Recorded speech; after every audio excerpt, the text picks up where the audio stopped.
بات میرے رسول کی ہے۔ واہ واہ واہ، ٹینشن کوئی نہیں، اے شک، اے ہے، واہ، پریشانی کی کوئی جگہ نہیں،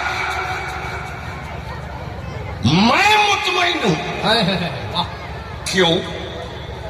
اس لیے کہ ٹینشن بولے جس کا نبی مر کے مٹی میں مل گیا، جی، ٹینشن بولے جس کا نبی بے اختیار ہے،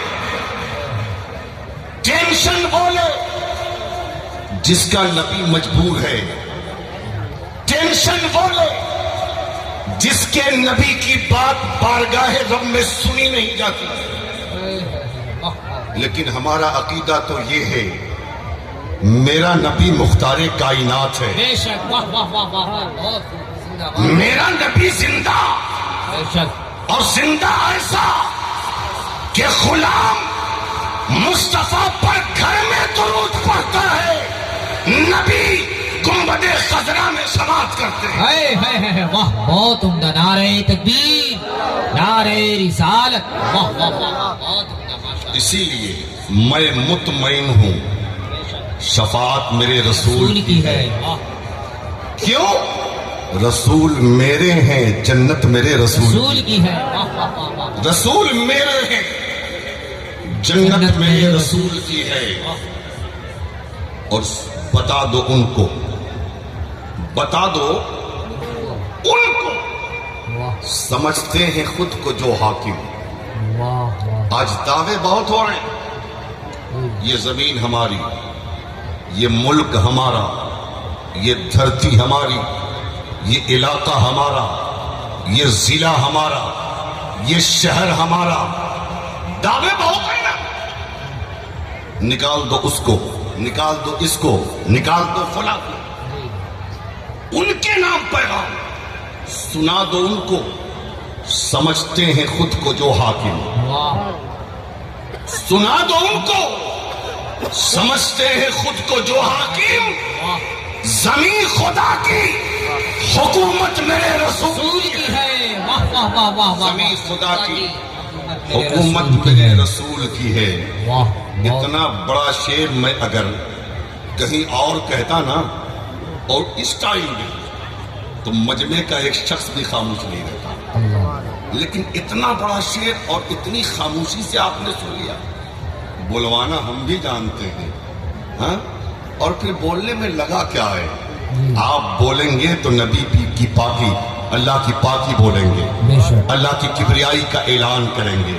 آپ جب سے خاموش ہو گئے تب سے دوسروں کو بولنا آ گیا۔ آپ بولو تاکہ لوگوں کو پتا چل جائے کہ مسلمان بیدار ہو گیا۔ ہے، بے شک، ذرا زور سے بولے یا رسول اللہ، یا رسول اللہ، اور محبت سے، زمین خدا کی، ہے، حکومت میرے رسول کی ہے، اور یہاں پہ اپنے پرائے میں کوئی فرق نہیں، واہ، یہاں پہ اپنے برائے میں کوئی یہاں فرق پہ نہیں، واہ، پرائے میں کوئی فرق فرق نہیں۔ نہیں، واہ، وہ کوئی اور جگہ ہے جہاں چہرہ دیکھ کے فیصلہ ہوتا ہے، جی، وہ کوئی اور جگہ ہے جہاں پر سپریم کورٹ کا جج بھی خرید لیا جاتا ہے، وہ کوئی اور جگہ ہے جہاں پہ ہائی کورٹ کے وکیل کو خرید لیا جاتا ہے۔ یہاں پہ اپنے پرائے میں کوئی فرق نہیں۔ واہ، منافقوں، یہ عدالت میرے رسول، رسول کی ہے، واہ واہ واہ، منافقوں، یہ عدالت میرے میرے رسول کی ہے۔ واہ، میں مطمئن ہوں شفاعت میرے میرے رسول رسول کی کی ہے، واہ، ٹینشن تو نہیں ہے، ٹینشن نہیں نا ہے؟ سماعت کریں گے، تقریر سنیں گے، ذرا محبت سے بولے یا رسول اللہ۔ یا رسول اللہ، اللہ نے آسمان کا شامیانہ تانا، زمین کا فرش بچھایا، چاند و سورج کی لائٹ لگائی، ستاروں کی انجمن کو پیدا فرما دیا، اور پھر حضرت آدم نبی کے نام علیہ الصلوۃ والتسلیم سے انسانوں کی آمد کا ایسا سلسلہ شروع ہوتا ہے جو آج تک چل رہا ہے اور قیامت تک چلتا رہے گا۔ لیکن اللہ رب العزت نے انسانوں کی ہدایت کے لیے 1,24,000 کم و بیش 2,24,000 انبیاء اکرام کو بھیجا۔ آدم آئے انسانوں کی ہدایت کے لیے، نوح آئے انسانوں کی ہدایت کے لیے، شیس آئے انسانوں کی ہدایت کے لیے، زکریا آئے انسانوں کی ہدایت کے لیے، یحییٰ آئے انسانوں کی ہدایت کے لیے، ابراہیم آئے انسانوں کی ہدایت کے لیے، اسماعیل آئے انسانوں کی ہدایت کے لیے، یعقوب آئے انسانوں کی ہدایت کے لیے، یوسف آئے انسانوں کی ہدایت کے لیے، موسیٰ آئے انسانوں کی ہدایت کے لیے، عیسیٰ آئے انسانوں کی ہدایت کے لیے۔ لیکن جب عیسیٰ آسمان پر اٹھا لیے گئے اور 500 سال کا عرصہ ایسے گزر گیا، ہر طرف دشمنی ہے، ہر طرف اندھیرا ہے، ہر طرف تاریکی ہے، ایک قبیلہ دوسرے قبیلے کا دشمن، ایک بھائی دوسرے بھائی کا دشمن، ایک علاقہ دوسرے علاقے کا دشمن، ایک کنبہ دوسرے کنبے کا دشمن۔ نتیجہ یہ ہے جس انسان کو خدا واحد کی پرستش کرنی چاہیے تھی، وہ انسان بے ساختہ بتوں کے سامنے اپنی جبین عبودیت کو جھکا کر بندگی کا ثبوت پیش کرتا ہے۔ کوئی پتھروں کو خدا مانتا، کوئی سورج کو اپنا معبود مانتا، کوئی چاند کو اپنا معبود مانتا، کوئی دریا کی روانی کو اپنا خدا تسلیم کرتا، کوئی موجوں کی طغیانی کو اپنا رب مانتا، کوئی ستاروں کی جلملاہٹ کو اپنا رب مانتا۔ ایسے ماحول میں جب ہر طرف تاریکی تھی تو رسول کائنات کو اپنے رب قدیر نے نور بنا کر سراج منیر بنا کر اس کا دانے کیٹی پر بھیجا۔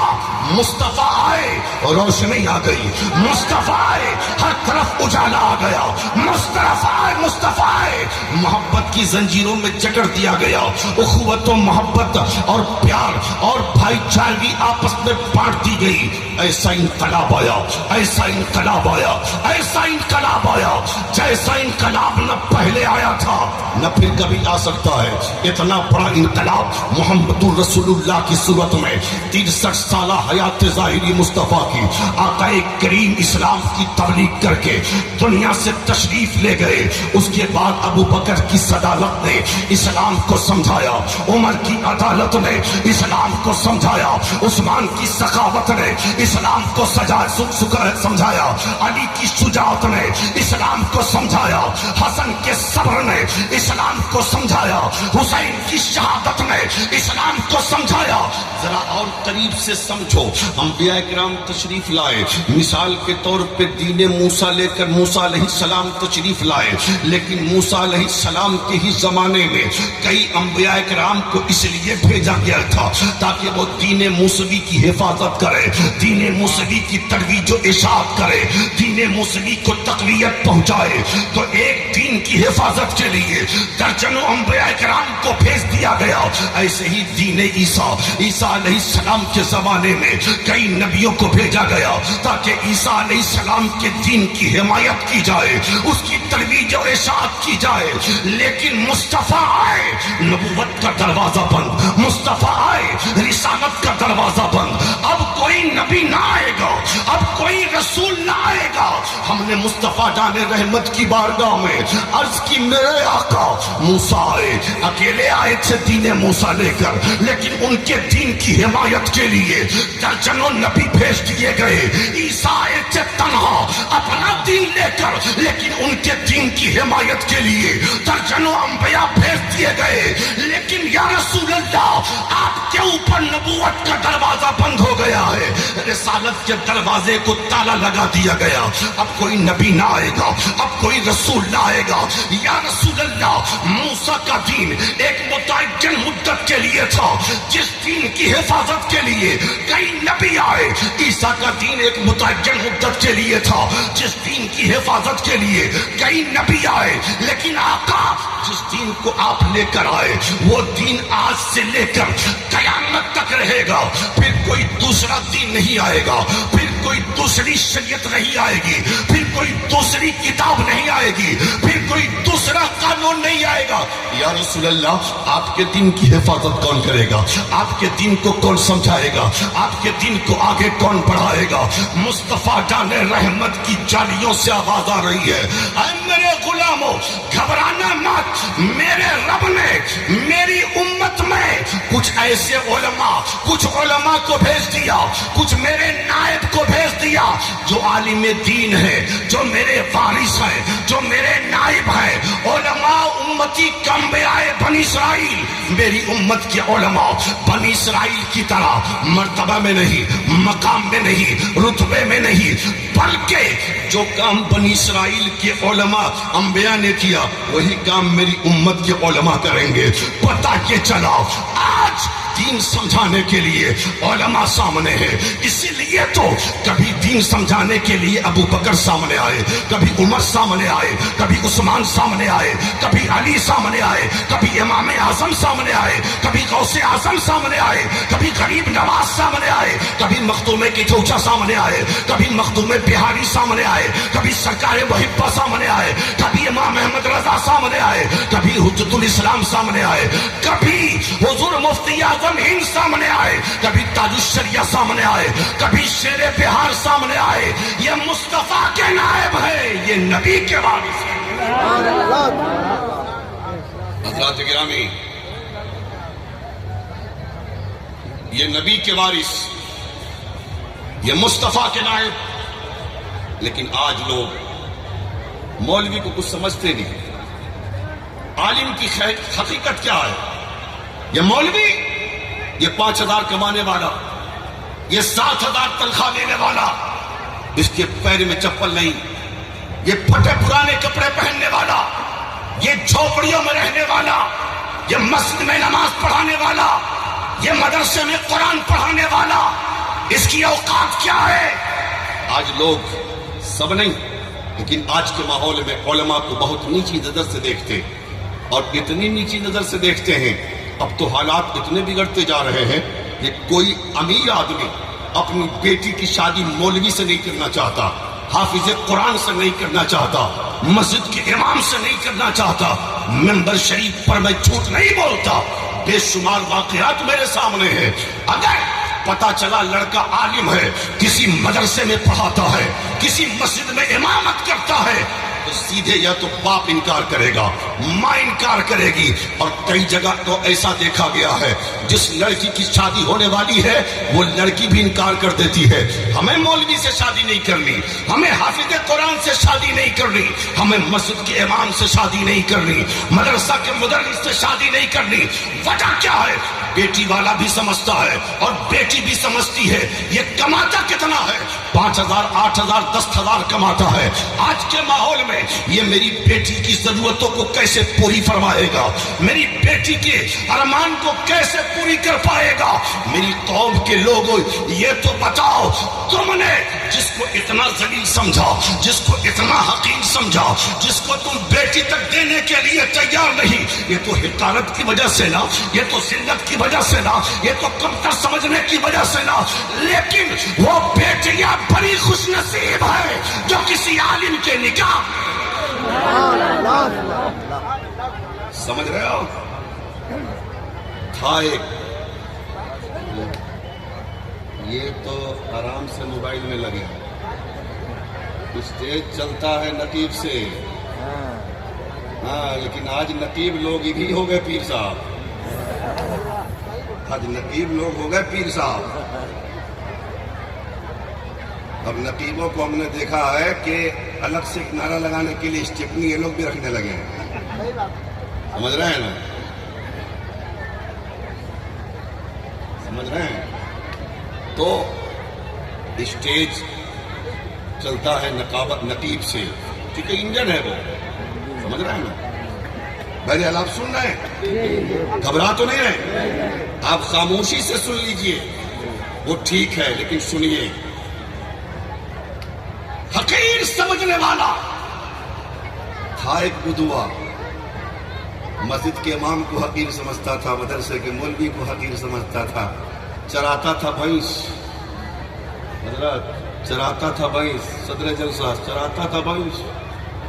ایک دن بھینس چراتے چراتے اس کے دماغ میں آیا، ارے یار مسجد میں جو مولوی صاحب نماز پڑھاتا ہے وہ بھی تو مسلمان ہے، اور میں بھی مسلمان، وہ بھی نبی کا کلمہ پڑھتا ہے، میں بھی نبی کا کلمہ پڑھتا ہوں، وہ بھی نبی کا غلام، میں بھی نبی کا غلام، لیکن بات کیا ہے؟ اس کو دوسرے گاؤں سے لا کر تنخواہ دے کر لوگوں نے امام بنایا، اور ہم محلے کے ہم کیوں نہیں نماز پڑھا سکتے؟ اس کے دماغ میں آیا کہ آج جاتا ہوں میں خود نماز پڑھاؤں گا، آج جاتا ہوں میں خود نماز پڑھاؤں گا۔ مغرب سے پہلے گھر آیا، آنے کے بعد بھینس کو باندھ دیا جہاں باندھنا تھا، جلدی جلدی اچھے اچھے کپڑے پہنا، وضو بنایا، صاف ستھرا ہوا، کرتا پاجامہ پہن کر جانے لگا تو بیوی نے پوچھا میرے سرکار خیریت تو ہے، کہاں جا رہے ہو؟ کہا مغرب کی نماز پڑھنے جا رہا ہوں، مغرب کی نماز پڑھنے جا رہا ہوں۔ کہا کبھی جمعہ تو پڑھا نہیں تھا، آج مغرب پڑھنے چلے ہو، آج مغرب، خیریت تو ہے؟ کہا بالکل خیریت ہے، بڑا خوش تھا۔ چلا، کہا چلو کم سے کم سدھرا تو صحیح، کم سے کم آج مغرب سے ہی شروع تو کر دے۔ جب وہ مسجد کی طرف چلا، لوگ دیکھ رہے ہیں کیا بات ہے، یہ بھینس چرانے والا آج مسجد کی طرف جا رہا ہے، خیریت تو؟ کہاں چلے؟ نماز پڑھنے۔ کہا کبھی جمعہ کی توفیق نہ ہوئی، آج مغرب پڑھنے چلے ہو؟ کہا ہاں ہاں اب شروع کر دیا ہوں۔ کہا چلو ٹھیک ہے، کم سے کم نماز کے لیے تیار تو ہو گئے۔ اب وہ مدرسہ مسجد پہنچا، نماز کے اذان کے وقت کا انتظار کرنے لگا۔ اذان جو ہی ہوئی اور مؤذن نے جو ہی تکبیر کہنا شروع کیا، اب امام آگے بڑھنے والا ہے، امام کو روک دیا، امام صاحب رکیے۔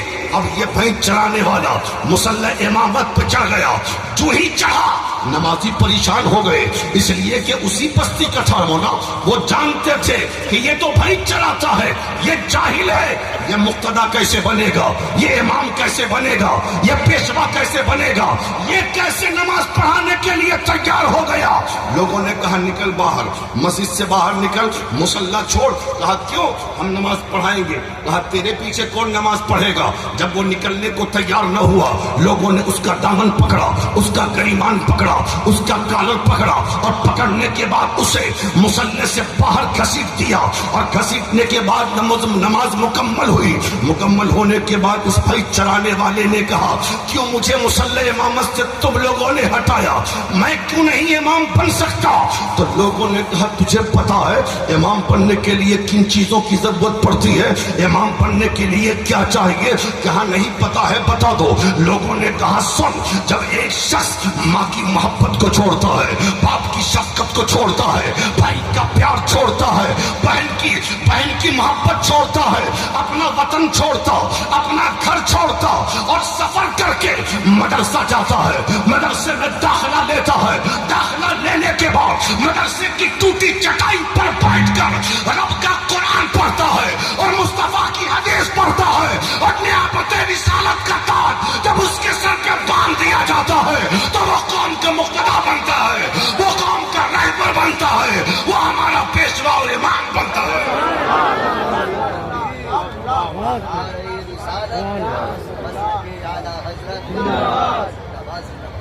وہ ہمارا پیشوا بنے گا، وہ ہمارا رہبر بنے گا۔ تیری اوقات نہیں ہے، تیری حقیقت نہیں، تیرے پیچھے امام نہیں بنیں گے۔ ذرا پوچھ اس امام سے، مدرسے کی جلی روٹی اور سڑی دال کھا کے، مدرسے کی ٹوٹی چٹائی پر بیٹھ کر، قوم کے تانے سن کر عالم دین بنا ہے، حافظ قرآن بنا ہے، تو نکل۔ بڑی خوشی سے آیا تھا امامت کرنے کے لیے۔ سن رہے ہیں آپ؟ سن رہے ہیں؟ گھبرا تو نہیں رہے؟ ذرا محبت سے بولے یا رسول اللہ، اور ذرا زور سے بول دے۔ لیکن آیا تھا خوشی میں، جا رہا ہے تو چہرہ لٹکا ہے اس کا، آنکھیں آنسوؤں سے تر، غم کا پہاڑ ٹوٹ گیا اس کے اوپر، مایوسی کے ساتھ چلا ہے وہ۔ گھر پہنچا، چہرہ لٹکا ہوا، بی بی دوڑ کے آئی، میرے سرتاج بات کیا ہے؟ گئے تھے تو خوشی خوشی نماز پڑھنے، آئے ہو تو مایوس ہو، پریشانی کا عالم، وجہ کیا ہے؟ کیا میری شریک حیات نماز پڑھنے نہیں نماز پڑھانے گیا تھا، بڑی بے دردی کے ساتھ مجھے مسجد سے دھکے دے کے نکالا گیا ہے. پوری قوم کے سامنے میری عزت کا جنازہ نکال دیا گیا. بیوی نے کہا نماز پڑھنے آتی نہیں, نماز پڑھانے چلے تھے تو یہی تو ہوگا نا. بیوی نے تسلی دیا, اچھا چلیے کوئی بات نہیں, لیکن شوہر نے کہا غور سے سننا, دل سے سننا. شوہر نے کہا میری شریک کی زندگی سن. آتے آتے میں نے ایک فیصلہ کر لیا. کہا کیا؟ کہا فیصلہ یہ ہے اب میں بھی رب کا قرآن پڑھوں گا. غور سے بولو اور دھک کے, میں بھی مصطفیٰ کی حدیث پڑھوں گا. کہا کیسے؟ کہا مدرسہ جاؤں گا, داخلہ لوں گا. بیوی نے ہاتھ جوڑ کے کہا میرے سرتاج 35-40 سال کی عمر ہو گئی, کئی بچے ہیں چھوٹے چھوٹے, ان کا انتظام کون کرے گا؟ ان کی دیکھ ریکھ کون کرے گا؟ ان کے کھانے پینے کا انتظام کون کرے گا؟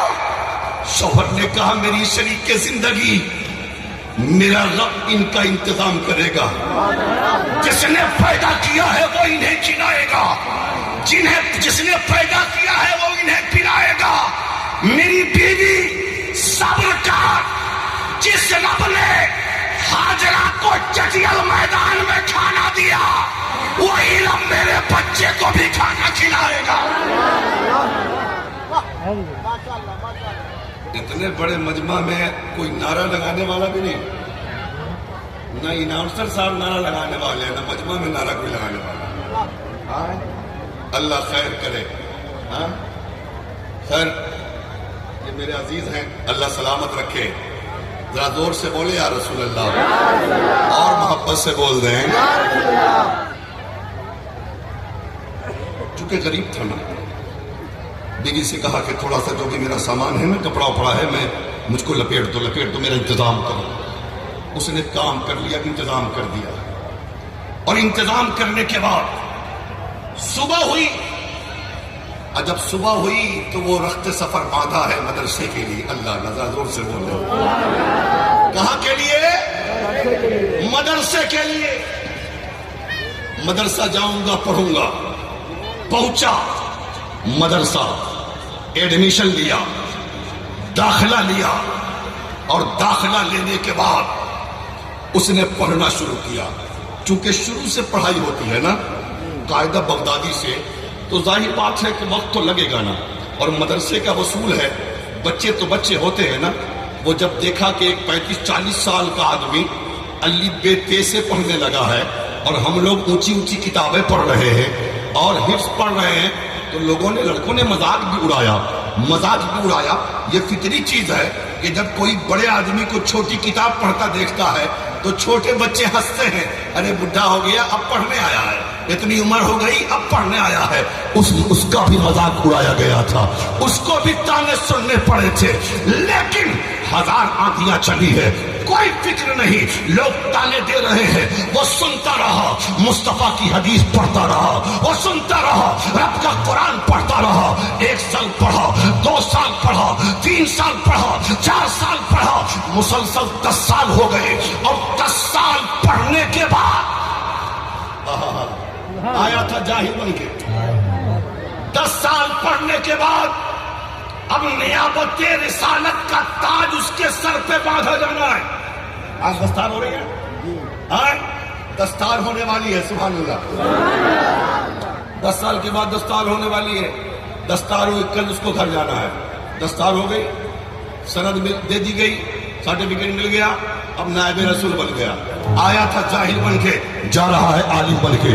پورے محلے میں خبر ہو گئی, وہ 10 سال پہلے جو بھینس چراتا تھا, جو مصلی امامت پہ چڑھا تھا, جس کو ہم نے بے عزت کر کے مصلی سے ہٹایا تھا، آج وہ عالم دین بن گیا ہے، آج وہ نائب رسول بن گیا ہے، آج وہ قوم کا مقتدا و رہبر بن گیا ہے۔ اب وہ کل ہو کے گھر آنے والا ہے، کل ہو کے گھر آنے والا ہے 10 سال کے بعد۔ جب وہ گھر کے قریب پہنچا ہے نا تو سب لوگ اس کے استقبال کے لیے بستی سے باہر نکل گئے۔ جب آیا تھا، جب چلا تھا پڑھنے کے لیے، کوئی جانتا نہ تھا، اور جب واپس ہوا ہے تو پورا محلہ استقبال کے لیے بستی سے باہر نکل گیا۔ نعرہ لگایا جا رہا ہے اس کے نام کا، اس کو مرحبا کہا جا رہا ہے، اس کا خیر مقدم کیا جا رہا ہے۔ اور پھر وہی مسجد ہے، وہی مغرب کا وقت ہے، اور وہی نمازی ہے، وہی امام ہے، وہی مؤذن ہے۔ پھر وہ نماز مغرب کے لیے آیا ہے، مؤذن نے اذان پڑھی ہے۔ اس دن تو وہ آگے بڑھ گیا تھا، لیکن آج وہ نماز پڑھنے کے لیے آگے نہیں بڑھا، نماز پڑھانے کے لیے آگے نہیں بڑھا۔ وہ پیچھے ہے، وہ جانتا ہے امامت کتنی مشکل چیز ہے، اس لیے وہ پیچھے مصلی امامت کے پیچھے ہے، وہ سب میں کھڑا ہو گیا، وہ عالم دین۔ اب امام صاحب کہہ رہے ہیں حضرت آپ نماز پڑھا دیجئے، مؤذن صاحب کہہ رہے ہیں حضرت آپ نماز پڑھا دیجئے، مخیا جی کہہ رہے ہیں حضرت آپ نماز پڑھا دیجئے، امیر کہہ رہا ہے حضرت آپ نماز پڑھا دیجئے، غریب کہہ رہا ہے حضرت آپ نماز پڑھا دیجئے، پڑوسی کہہ رہا ہے حضرت آپ نماز پڑھا دیجئے۔ ذرا بولو تو صحیح، 10 سال پہلے جن لوگوں نے ایک شخص کو بے عزت کر کے مصلی سے باہر نکالا تھا، آج وہی لوگ مصلی پہ چڑھا رہے ہیں، وہی لوگ مصلی پہ چڑھا رہے ہیں۔ وجہ کیا ہے؟ فرق کیا ہے؟ قلب جاہل تھا، آج نائب رسول ہو گیا ہے، آج عالم دین ہو گیا ہے۔ نعرہ تکبیر،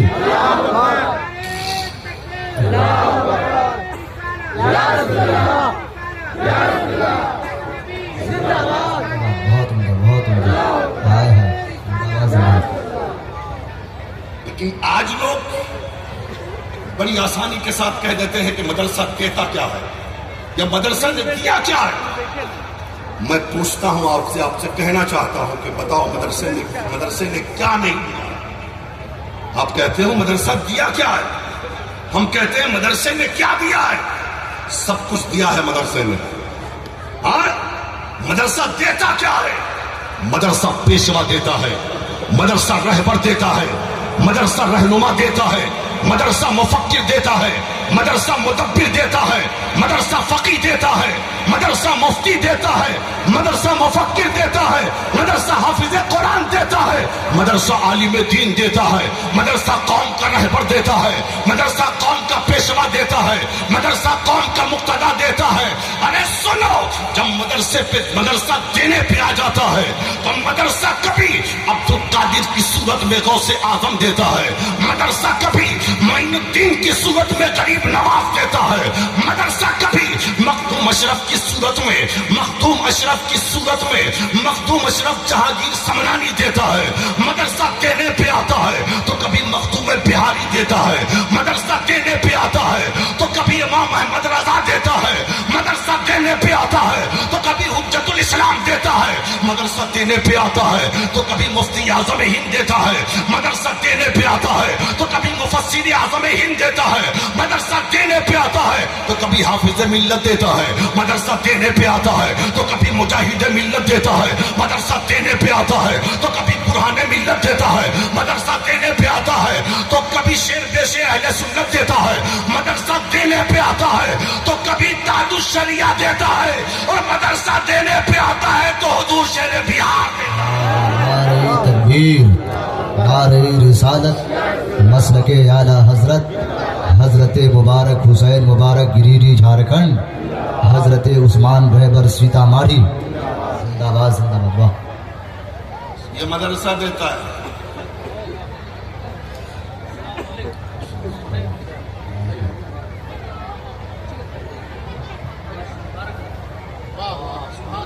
یہ مدرسہ دے رہا ہے، یہ مدرسہ دیتا ہے۔ مدرسہ غوث اعظم ملے مدرسے سے، غریب نواز ملے مدرسے سے، امام محمد رضا ملے مدرسے سے، مفتی اعظم ہند ملے مدرسے سے، اور یہ مدرسہ